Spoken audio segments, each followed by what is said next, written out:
جو اسباب بنتے ہیں ان میں پہلی چیز یہ ہے کہ انسان جو ہے اپنی نگاہوں کی حفاظت نہیں کرتا، ہر چیز کی طرف دیکھتا ہے۔ نگاہ جو ہے جب پکچر بناتی ہے، آنکھ کے اندر پیچھے ایک ریٹنا ہوتا ہے، ریٹنا پہ ایک پکچر بنتی ہے، اس کے ساتھ نرز لگی ہوتی ہیں اور وہ نرز اس کو سینس کرتی ہیں، اور اس سے پیچھے برین ہوتا ہے اور برین اس کو پروسیس کرتا ہے۔ جب برین کے اندر جو ہے اس پکچر کی پروسیسنگ ہوتی ہے تو وہ دل کی طرف کنیکشن اس کا ہوتا ہے، دل کے جذبات بھڑکنے لگتے ہیں، دل دھڑکنے لگتا ہے اور خواہشات پیدا ہونی شروع ہو جاتی ہیں، اور اس کے ساتھ ہی ساتھ انسان کا تمام جسم جو ہے اب دل کے تابع ہو جاتا ہے، اس خواہش کے تابع ہو جاتا ہے۔ ایک بندہ اگر جو ہے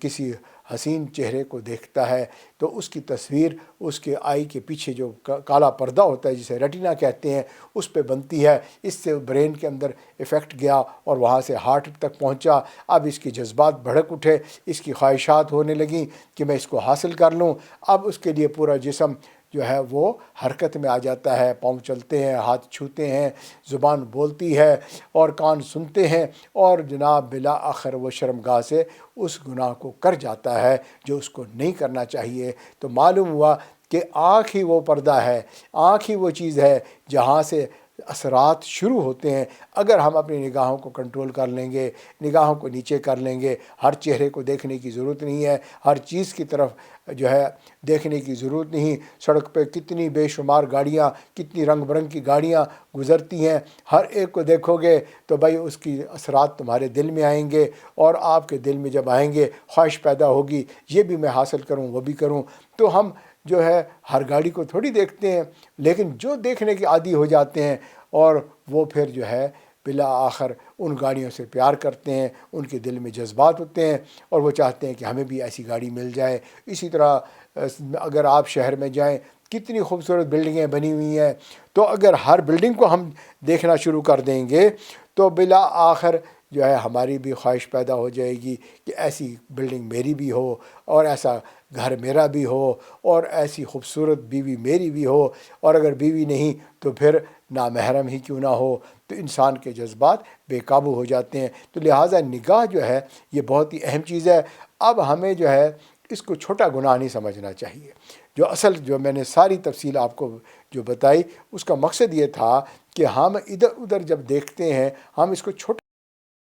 حالانکہ یہ چھوٹا گناہ نہیں ہے، یہ تو بہت ہی بڑا گناہ بن جاتا ہے، کیونکہ یہ شہوت اس سے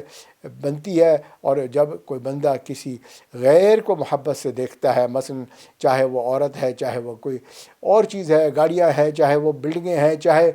کچھ بھی ہے جس کو اللہ نے حرام کر دیا، اگر اس کو دیکھتا ہے تو پھر یہ اللہ کے ساتھ جو ہے پھر محبت کے خلاف عمل کرنے والی بات ہو جاتی ہے۔ یعنی محبت میں غیرت ہوتی ہے، اللہ تعالیٰ کو اس بات پہ غیرت آتی ہے۔ جیسے اگر کوئی بیوی ہو، اس کو پتہ چلے میرا خامد ادھر ادھر دیکھتا ہے تو اس بیوی کو غیرت آتی ہے، وہ کہتی ہے میں تمہارے گھر رہتی ہوں، میں تمہارے گھر کے سارے کام کرتی ہوں، تم غصہ بھی کر جاتے ہو، بعض اوقات تم بری باتیں بھی کہہ جاتے ہو، میں برداشت کر لیتی ہوں، لیکن آج جو مجھے پتہ چلا کہ تم غیر کی طرف دیکھتے ہو یہ میرا دل گوارا نہیں کر سکتا، اس کی وجہ سے میں تمہارا گھر چھوڑ کے چلی جاؤں گی، میں تمہارے ساتھ نہیں رہوں گی۔ بالکل اسی طرح اس کو اپوزٹ کر کے آپ دیکھ لیں،